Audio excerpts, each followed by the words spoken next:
You keep pushing through, juggling work, family, and symptoms that seem to shift by the week. But deep down, you don't feel like you anymore.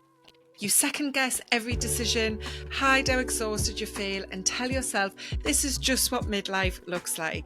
But without self-trust, you stay stuck in survival mode, disconnected from your needs, your values, and the life you actually want to live. This is Women's Health Unwrapped. I'm Nicola Farndell, and each week we strip back the noise around health and habits so you can finally feel clear, capable, and confident in your body again.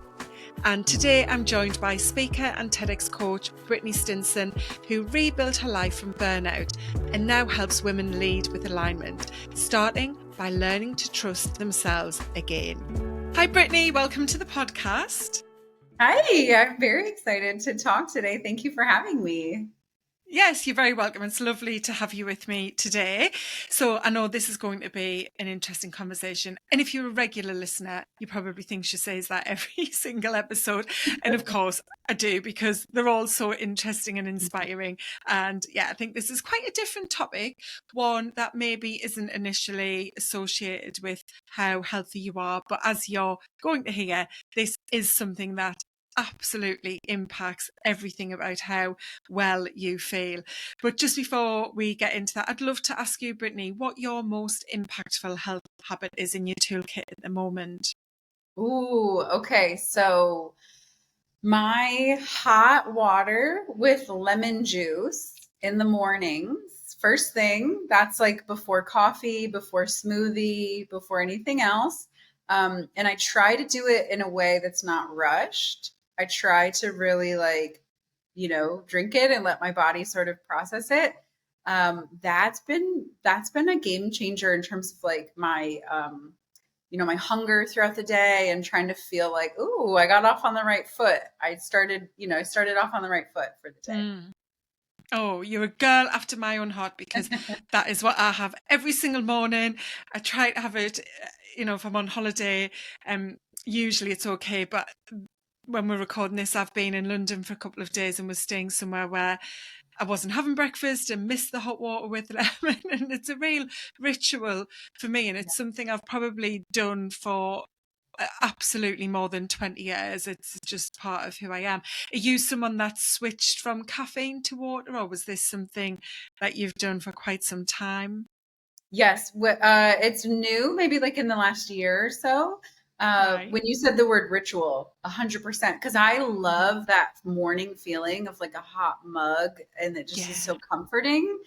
But instead of the coffee in the mug now, it's this lemon water. And what my health coach helped me to see was if I did kind of, eat some stuff that wasn't so great yesterday, I'll just do a little apple cider vinegar in there. But I don't have to do it every day. Mm-hmm. That's just sort of if I want like a detox day.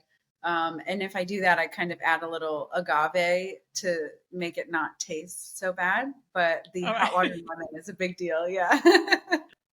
Yeah, I've tried it with the apple cider vinegar, and I quite like it actually. I just think, I maybe this is my palate, but I prefer the lemon on its own, and I like that zing, the sharpness.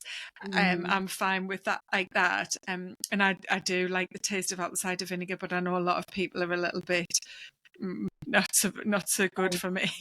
My kids, like if my kids are up when I'm preparing it, they're like, "Mom, what is that? That looks so, so gross." But that's where the agave kind of helps Mhm. mask that. So yeah, Yeah. that's Oh, my brilliant. yeah. So, getting into the topic that you're here to chat with us today, which is self-trust, and why it's so important for us as women, especially, to have really solid trust in who we are. I'd love to start with your own health journey. You mentioned working with a health coach to bring in this new habit of your morning hot water and lemon, because you've shared with me that you were someone who was really struggling with burnout, with working excessively hard alongside um, trying to navigate your relationship and family, also having some health issues and being overweight. So talk to me a bit about what that looked like for you going back several years. Yeah, absolutely. I'll kind of just start a little further back. So my undergrad degree is actually in exercise science. Oh, So I learned all about the body, healthy functioning. What does that look like? One of my favorite classes in college was pathophysiology, right? So all of the study of the diseases and how do we bring our body back to homeostasis and health. mm-hmm. And so there was about 2 weeks in college where I was vegan. It didn't last long, but I tried. And even further back, I mean, my mom was an aerobics instructor. And so growing up, I can remember being in the back of her aerobics classes, trying to keep up with all the ladies in their leotards, in the 90s.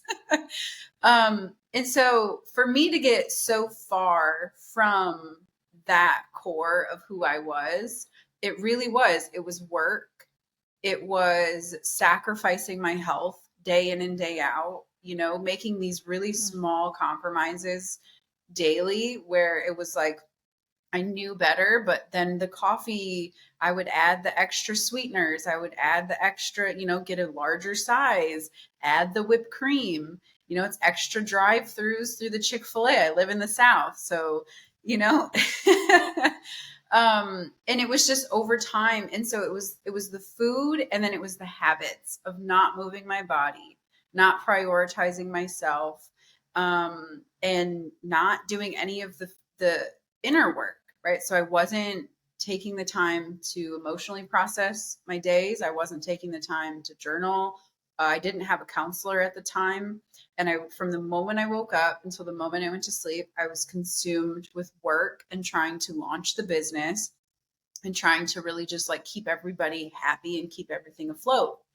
And I would cope with all of that work with food. And so it was extra, like I mentioned, extra takeout, extra poor choices. And so by the end of 2021, I was having heart palpitations. I was more overweight than I had ever been in my life. I was really uncomfortable in my own body. And it affected every area of my life. And so that was a really like dark night of the soul moment for me. Was like, I don't even know who this is in the mirror anymore. I had gotten so far from what I knew was healthy and good that I just wanted to act like it wasn't happening and just keep putting my head down and opening my laptop and grinding through the day. Um, all of that came crashing down. I mean, we sunset the mastermind that we were running. I actually quit a couple of side gigs that I had because they were just so stressful to me. And it was like, I can't keep doing this anymore. And so my husband and we had some like really hard, what is next? What does life look like next conversations? And then divinely inspired, we had some really amazing mentors and guides come into our life right at the early 2022. I picked up a book, How to Do the Work, Dr. Nicole LePera. It's an amazing book. And in there, she tells a story about a woman who was sick and she started drinking a glass of water every morning before she did anything else. And it sounds so simple, but I thought to myself, okay, if this woman can do it, and through the story, you learn she gets healthy again. But I was like, I can do that. If I can't do anything else, at a minimum, I know I can do that. And that was the baby step that led me to building back these other habits and routines. So I got some amazing people around me who were very healthy and very conscious of what they were eating. So I did become vegan again. I cut out the dairy, I cut out the meat. I've really crowded out the unhealthy with just trying to add on in all of the good. And I signed back up for a gym, and that kind of slowly rebuilt me back out. And I got back in with a counselor, and I just started these small wins and stacking these small wins. And so, like you mentioned, self-trust, that was really at the crux of it all. Was, can I be a person who sticks with what I'm committed to and does what I say I'm going to do? And over time, that's what happened. And so now, a health coach was so far off my radar at that time, but thankfully, that journey was back in 2022. And so now I feel like my health, my physical health and then my emotional and like soul health both really take a priority. And my family knows this now too. They're like, oh, mom's got her routine, but it's really important now, and it Yeah. actually does stay priority. And so that's kind of how I've gotten to where I'm at today with it all. Yeah, it's such a great story, but it's also one that's so common, sadly, isn't it? In that so many women have to almost hit the bottom, like the depths of despair.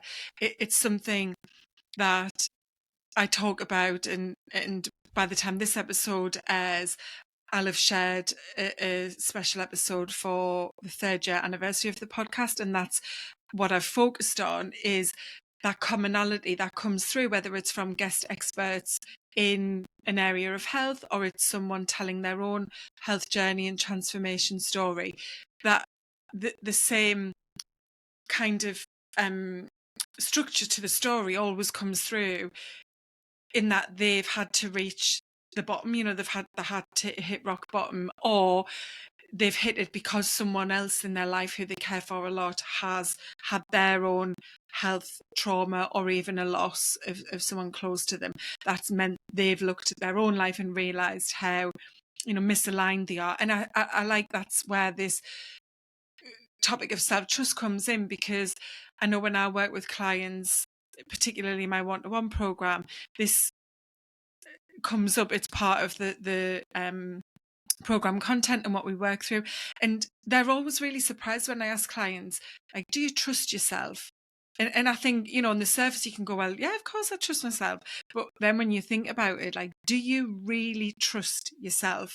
Yeah. And it's such a big piece of being in alignment with who we are. And it sounds like that's what you've been working on. So yeah, I'd love to start now unpicking this topic of self-trust, and what happened when you had hit that rock bottom for you and you started working with that counsellor and realised, as you said, you'd fallen so far away from who you were, your core, the way you'd been brought up and what you enjoyed with movement and the physical human body and so on.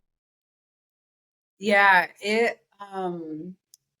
I love what you're saying. It's a subtle thing. I don't Mm. In my TEDx talk, I sort of opened and I said, I don't think that most of us really think about trust.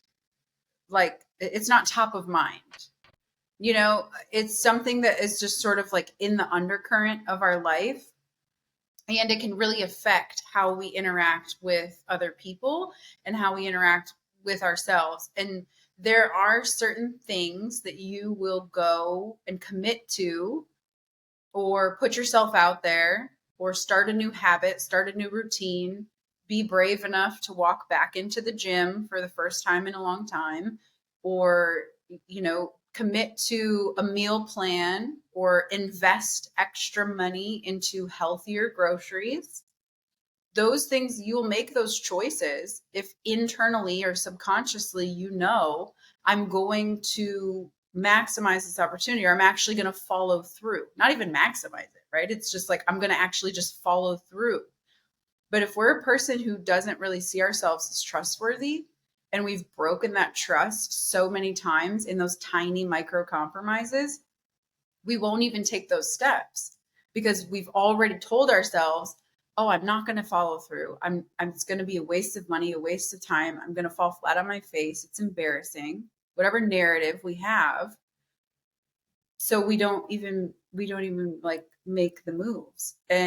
But that's not something that's top of mind until a coach, right? Or a blog or a podcast puts it right in your face. And you're like, oh, how many things have I said no to or not even tried? Maybe I don't trust myself. Maybe there's something else going on under here.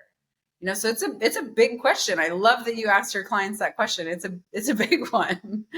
Yeah. Yeah. And like, it seems, as I said, so obvious on the surface, because I think, most of us would probably put trustworthiness as a high value, a quality that we admire and desire in other people, and possibly one that we ourselves demonstrate to other people. But then when you flip it around and ask if you trust yourself, what I can hear coming through in your story is you've grown up someone who's being modelled a healthy way of life. Your mum was teaching exercise classes, and you were going along, and you've seen all of that. You've enjoyed that. You've actually chosen to do that for your degree at college, university, and study that, and learn and understand more about it because of the passion and interest you had with it. But then just somewhere along life's journey, you've not, stayed true to that part of who you were.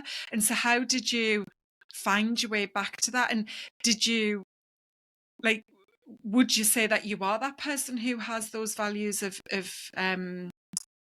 moving your body especially, but health overall? Like, had that just been lost along the way, or was it that actually that wasn't as important as what you thought when you were younger? Oh, such a good question. Well, I'll answer the second part and then I can go back. It really was in there. It never went anywhere. It was always very important to me, but I had numbed myself and ignored that part of me for so long. I can even feel it. It's like I just kind of like shoved it down to the side because that stuff was extremely important to me. And so at some point, for it not to bother me every day that I was living incongruently, I had to just suppress it deep down, like far enough down that it was like, okay, I'm not bothered by this every day. I'm going to get it out of the way so I can just live my life on this autopilot, like grind, unhealthy mode. And so through the process of reawakening that in myself, and I think that was, part of your first part of your question is like, how did that even come to be? Like, how did I even get back in touch with that piece? One of the biggest things I did is I had like a reflection journal that would sit on my work desk with me. And in the morning, in the middle of the day, and then in the evening, I would just take a few minutes out and I actually would rank how I was feeling emotionally, like on a 1 to 10. And I can look back, this was in that burnout season. So most of the time it was a pretty low score. It was a high anxiety, high stress, a lot of worry, a lot of fear. And the way that I was feeling was really low most of the time. And then I would kind of try to journal like what's going on in my day to show me that. I believe that when we start to take the time out to reflect on how we feel and what's going on, we wake up this awareness muscle. And we start to slow down enough and reflect enough to see, oh, I'm more aware of what's happening around me versus just going through the day on autopilot. And so the more I tapped back into how am I feeling? Why am I feeling this way? I could see all of these incongruent spaces in my life. Like, oh, I haven't worked out in a long time. I haven't made a healthy choice in a really long time. I keep putting that off. So in that reflection period, that's what started to reawaken that in me. And so now it started to bother me again versus be so suppressed. And now I'm like, I'm faced with a decision now. Tomorrow's a new day. Am I actually going to drive over to the gym like I said I would? Okay, let's do it. It's not pretty. It was very ugly for a long time. But I think that process of reflecting throughout the day, especially at nighttime, that nighttime reflection was really big to kind of look back over the day. And I just didn't like how much I saw that was unhealthy. And that's where the reawakening of that passion really started. Yeah, I think it's just so thought-provoking how you've explained that there, that checking in with yourself, recognizing how you're feeling, and having that log to be able to look back over to see the progress as well, because that's so important in helping us to keep the momentum going in any change that we're trying to make. And thinking about when that trust for yourself wasn't there, now when you look back and having gone through this personal growth journey and improved your health, do you believe that that misalignment and mistrust, or just kind of overlooking that's importance of self-trust, had that impacted your health in a negative way?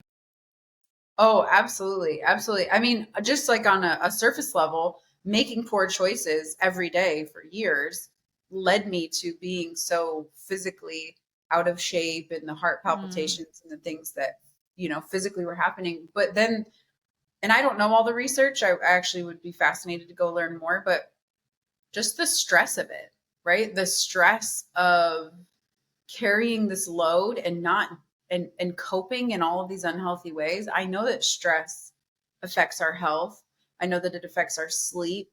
Um, and so yes, not living in alignment with what I knew to be doing was deeply impacting. Like on a surface level, I had become unhealthy, and on the level of like I'm so suppressed that I'm coping with it over time. And so the spiral and the cycle, like they were feeding each other. You know what I mean? There was this like Mm. cycle that was happening to say like, I don't like who I am, so I'm going to eat more stuff to cope with the fact that I don't like it. And now I'm unhealthy. And, it's just this nasty cycle that we kind of like spiral down into. So yeah, absolutely. It's self-sabotage ultimately, isn't it? And I think, as you were speaking, I was just trying to think about some examples that I can relate to this. And so many women I know of who have been clients, but who I just know as friends, or in my network, have a habit of regularly speaking to themselves quite harshly, shall we Mhm. say. Their self-talk is often very critical, very derogatory. And let's say someone does want to start to eat healthier, and it's Monday, and they say, right, that's it this week, I'm going to eat healthier. I'm not going to have sugary snacks on an afternoon at work, and I'm going to make the evening meal from scratch and have more vegetables and fibre, and so on. And then the week doesn't go that way, which we know is often how it happens, and then they start to say things like, oh my God, you're so useless. You can't do anything. You'd said that you were going to eat healthy this week. Or, they have that afternoon snack, say on a Tuesday at work, and they've picked up a chocolate biscuit with their 3 o'clock coffee. And then they're like, oh, and I believe me, and I'm sure it, maybe you as a person have been like this, but I've worked with people when they tell me what they say to themselves. I just want to hug them, because I'm like, that is so cruel. They're like, you, and I won't say the swear words, but you can imagine, you know what, you're Yeah. a silly thing, and you're stupid this, and God, look at you, you're pathetic. And that in itself then means that we end up not supporting ourselves to Oh, sure. make those healthier choices, and in that example, eat healthier. And we end up, without realizing it, sabotaging ourselves, because all we're doing is telling ourselves that we are a failure, and we aren't someone who can change those eating habits and stop snacking, etc. And that then just happens, even though we're telling ourselves off for doing it and being that way. But yeah, and then when we talk about trust, like, how is that trusting yourself if you're saying to yourself, you are pathetic, you are stupid, you are useless, you will Right. never be able to cut out the snacks? Yeah. Yeah. No, I think it's crazy. I totally agree. The things that we say to ourselves, we would never say to someone that we care about Mm-hmm. and love. And so even if you just think about it like that, like if I took 5 minutes to think about my self-talk today, and then picture myself saying this to a friend or my children or a loved one, never in a million years, And I think and there's so much of what you said is so good. So even the idea of, first of all, that is a terrible motivator, right? Like, oh, I'm worthless, I'm useless, I can't do this. I don't know a lot of people that are very motivated. Maybe if you go into like the Marines and they're like screaming in your face at boot camp, maybe, but not me. I would shut down completely. So I think that we have to find a new motivator. And in the beginning of that journey for me, we had joined a coaching program, and they had us write a letter, an intention letter. Like, what does this new season represent for me? What does this look like? Why am I doing this? Everybody says start with why, Simon Sinek, we love that. But It's deeper than that. It's deeper than my kids, my legacy, my family, right? It's what are the emotions attached to this new season? How do I want to feel? Like what's available now because I am becoming and I'm making the decision to become this new person. It's not really new. It's always been in there. We're just waking it back up, right? Yeah. And so when we take that healthy motivator of positivity and all these like healthy things versus all this like that's a terrible motivator with bad self-talk. And then I say, okay, I don't have to get it right. I don't have to eat a salad every day and skip my sweets every single afternoon this whole week. That's not even like realistic. Like it's a gradual, like just you're setting yourself up for a fail already if you think you can like change all of your habits, right? But I believe if you make healthy decisions 51% of the time, like you don't even have to hit 100, you don't even have to hit 70. But if you do it 51% of the time, over time and distance, right, you're going to go up and to the right. You're going to trend in the right direction. And that's what my talk is about. That's what self-trust is about. It's these micro wins that build on themselves, and anybody can do that. Any of us Mm. can take baby steps in the right direction. You know, have a biscuit twice this week or 3 times this week instead of 0, right? Or I'm sorry, instead of 5 times. You know, like just a baby step. We all have those available to us. Yeah. And I think it's flipping it around so that rather than beating yourself up and punishing yourself and putting yourself down and so on, is supporting yourself in terms of saying, I know that this is going to be difficult and this will take time, but I trust myself that because I want this, and as you said, something like that exercise of an intention letter can be so powerful because, there's obviously a lot of psychology in that of what it does to prime our brain and so on to take action and believe that that's a possibility for us. That can be so empowering. And say, and obviously when you are working like this with a coach, as you're unpeeling lots of layers and lots of very deep rooted stories and beliefs and building those back as new beliefs to create new thought patterns and behaviors and so on. But just kind of to put it out there in like a simplified way, it is ultimately saying, I trust myself, I can do this, and yeah, I'm going to make mistakes, and yeah, it's going to be tough, and I'm going to hit stumbling blocks, but it's back to that element of, but I trust that I am someone who can do this, and I trust that I have the capability in me. And I think all of that ultimately links to our self-worth, which is something so many women struggle to confidently be able to say and feel, yeah, I'm a worthy person. So I just want to kind of move to where you are now. I'd love you to share some of the positive shifts that you've experienced. I know you've touched on some, but what is really elevated because of this really strong self-trust you now have? Yes. Oh, so much good. It's just such a night and day picture from where we were. And the work is not over by any means, at all. But the ability to say what I want to say in an authentic way. I coach speakers and I speak on stages, and my husband, that's our coaching business, is helping people share their most authentic stories on stages that help, grow their impact and build their businesses. I would have never come out from behind the scenes in the support role that I had, if I didn't trust myself to really be honest and authentic. And that was one of the most beautiful byproducts of this journey is like, number one, I felt healthier. So I felt more confident on camera, on stage.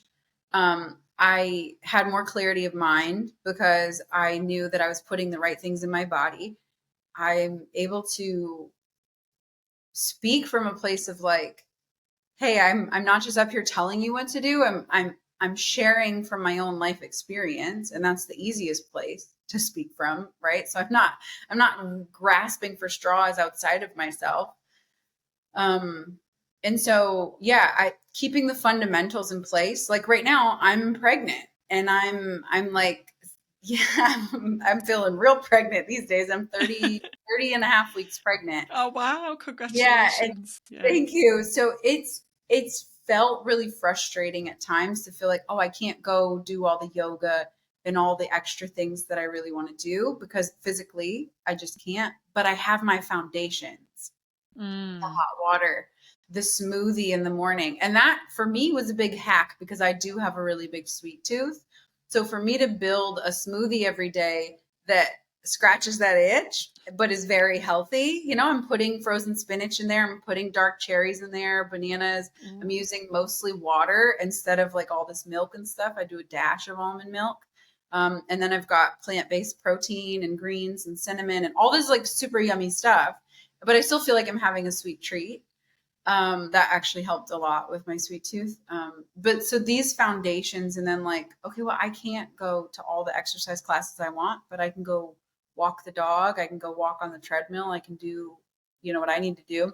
Mm. The journaling, those emotional practices are really big. So that's what my life looks like now. And there's so many beautiful things that have come out of it because I've become a different person on this side of the journey. And there's a lot of work left to do. This is an infinite ascent, forever. But it's been a really great thing to feel more me and more confident and healthier and happier in this side of it. I love that story because everything about it is what I talk about and try to share to help other women have their penny drop moment about, in terms of that downward spiral I touched on earlier in our conversation, how when someone hits rock bottom, they've been on their way there often for quite some time, and it can be really hard to get back from not feeling your best. But the reverse happens when you do feel these positive changes from habit change and improvement, that as you said, everything starts to shift, that alignment with who you are and what that generates, and it's just all that upward spiral in reverse of the downward spiral, which is just incredible.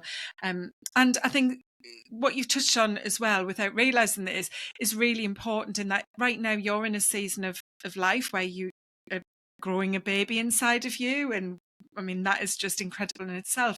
And there's so much happening within your body to enable this new human to come out into the world. And then you're going to have, I'm sure, quite a bit of time where life's going to be, upended, and sleepless nights and so on.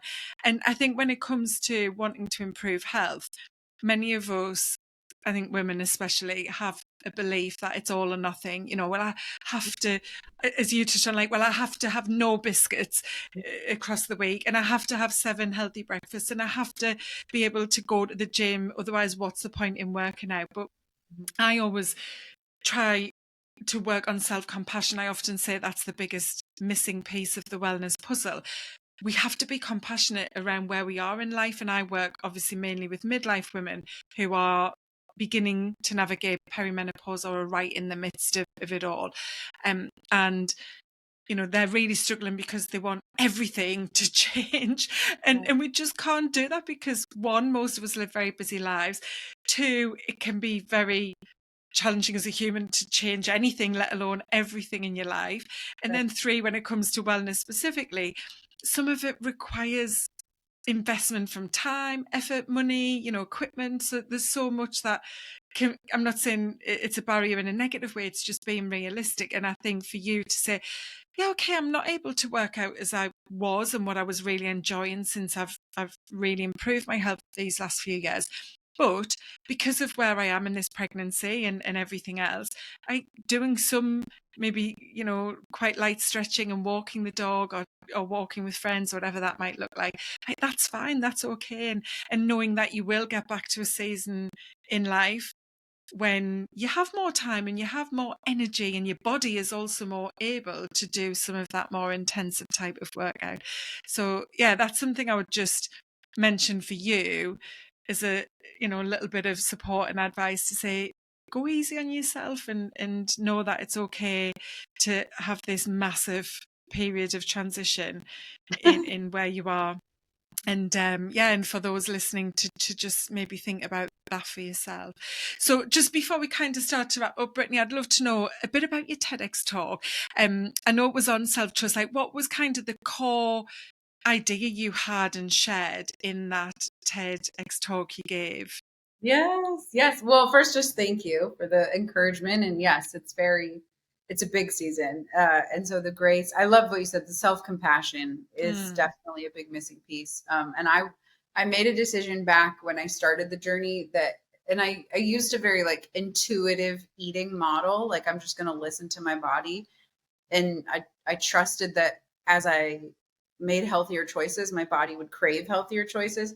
But I knew this was a lifestyle. This was not a diet. This was not a six yeah. month or, this is for life. This is the long haul. So I have time to see results. I'm not, trying to make myself drop 20 pounds in 2 weeks. That's crazy. That's not the goal. This is a lifetime journey. But my talk is, yes, you can find it on YouTube. It's a TEDx talk. It's all about how to trust yourself, which we've been talking a lot about. I talk about those micro compromises into these micro wins. And I talk about the same way I got to the bottom is the same way I built my way back out with the micro wins.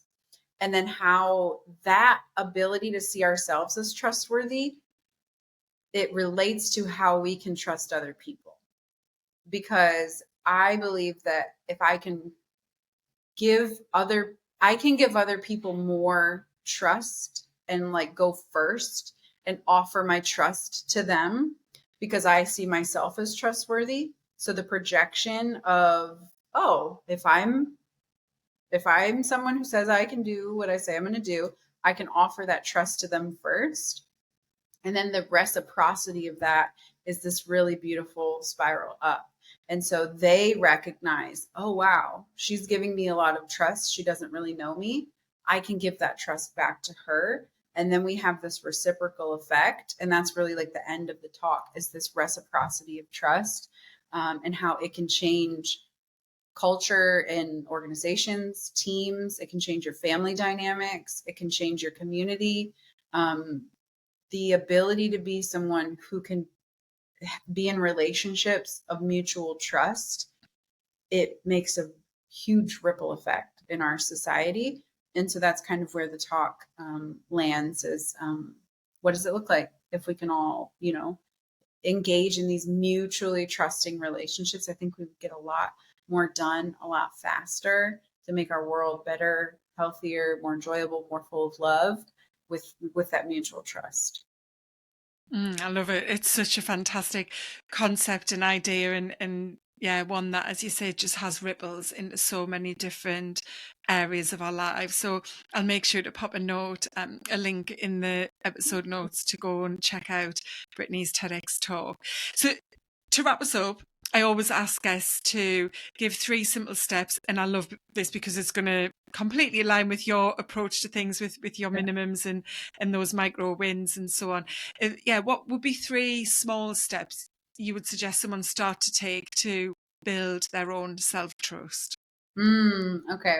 We talked about it already, but I would highly recommend going into some sort of journaling practice most nights of the week. Doesn't have to be every night, but if you just jot journal like little bullet points, you don't have to be an eloquent writer, but if you just go into like a jot journaling practice at the end of each day or most days, so that you can just start to reflect without judgment, without putting labels on it. But first is just building the awareness muscle. That's like step one.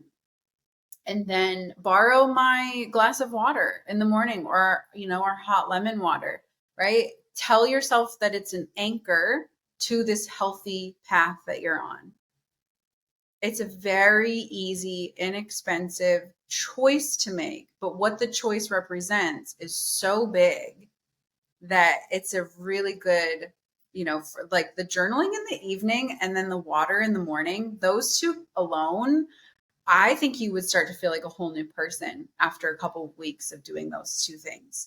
And then if I was to add a third, I would use this crowding out method that I've sort of touched on briefly. But even if nothing else in your diet even if nothing else in your diet changed, and all you did was add more greens, veggies, healthy stuff, good stuff.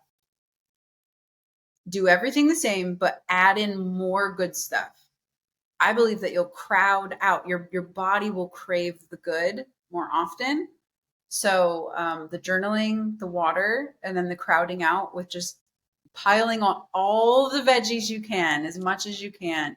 I think that'll crowd out some of the bad for sure.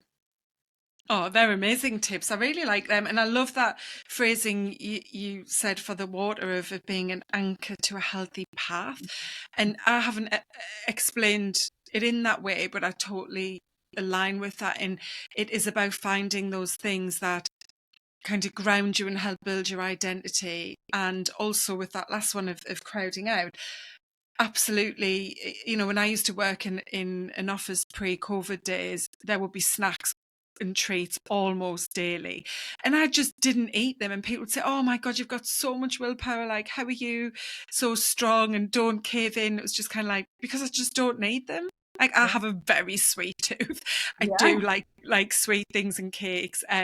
But because of how I ate and what I enjoyed and the way that made me feel, I was satiated, but I also just like didn't really want them. And it wasn't that I would have chose a carrot. Instead, I just didn't need anything in between the meals. And so I think, yeah, there's so much power, as you said, and I think you touched on this earlier when you were talking about those food and diet choices, in that as you began to eat more, like that's what you enjoy and that's what, you know, your taste buds shift and change, and then you like that kind of food, and then you want more of it. And so yeah, I think they're brilliant steps someone can take to help them, as you said, just really get introspective as to where you're at right now and who you are and what matters to you.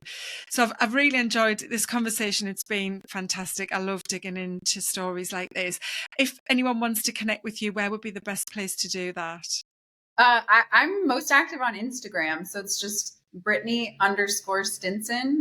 It's go follow me on Instagram. I link almost everything that I've got going on over there. Mm-hmm. I would say go connect with me there.